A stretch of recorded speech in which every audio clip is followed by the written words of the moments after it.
ሰላም ጤና ይስጥልኝ። ውድና ተከበራችሁ የሃናን ሚዲያ ቤተሰቦች ይህን ቪዲዮ የምታዩ ሁላችሁ ሰብስክራይብ እንዲሁም ደግሞ ላይክ በማድረግ ቪዲዮን ጀምሩት። ቪዲዮ ስለቅ ብዙዎቻችሁ ታያላችሁ፣ ላይክ አታረጉም፣ እንዲሁም ደግሞ ሰብስክራይብ አታረጉም። ወደ 970 ሰው ቪዲዮን አይቶ ከዛ ውስጥ አንድ ሰው ነው ሰብስክራይብ ያደረገውና እንዲሁም ደግሞ ላይክ የሚያደርጉት ሰዎች 50 ሰው እንደዛ ነው። የእናንተ አንድ ሰብስክራይብ የእናንተ ላይክ እኔን ያበረታታኛል እና እባካችሁ ይህን ቪዲዮ ስታዩ ላይክ እንዲሁም ደግሞ ሰብስክራይብ እያደረጋችሁ በዚህ ቪዲዮ ብቻ 200 ሰው እፈልጋለሁ ማለት ነው። እንድትክሱኝ ይፈልጋለሁ። ወደ 35 ቪዲዮ ለቅቄያለሁ።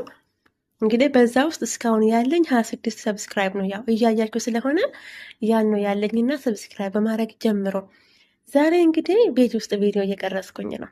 እነዚህን ሁለቱ ሶፋዎች እዩት። እቺ ትንሿ ሶፋ 21 ዓመቷ ነው። እዚህ ቤት ውስጥ 21 ዓመቷ ማለት ነው። አንዳንድ ጊዜ ኳሊቲ እቃ ስትገዙ እድሜ ልካችሁን ከእናንተ ጋር ይኖራል። ይሄ ሶፋ ደግሞ ከተገዛ 8 ወር ነው። ገና ነጭ ነው እንደምታዩት፣ ክሬም ነገር ነው።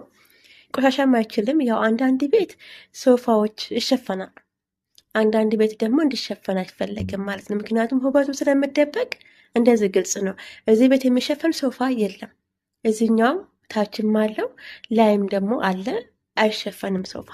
ጥንቃቄ ይደረጋል ስበላ ምናምን እንጂ አይሸፈንም።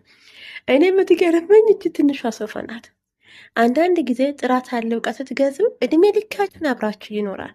በዚህ አጋጣሚ የፈርኒቸር ውጤቶችን የምትገዙ ልጆች አልጋ፣ ቁምሳጥን፣ ሶፋ እንግም ሌሎችም ነገሮች ከገዛችሁ ኳሊቲ እቃ አማርጣችሁ ግዙ።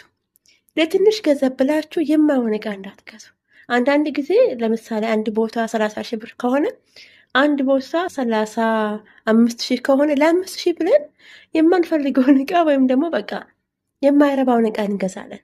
በተለይ ይሄ ከእናንተ ጋር ወዲያው የማትቀይሩት እቃ ከሆነ አንድ የጨክናችሁ ደህና ነገር ግዙ።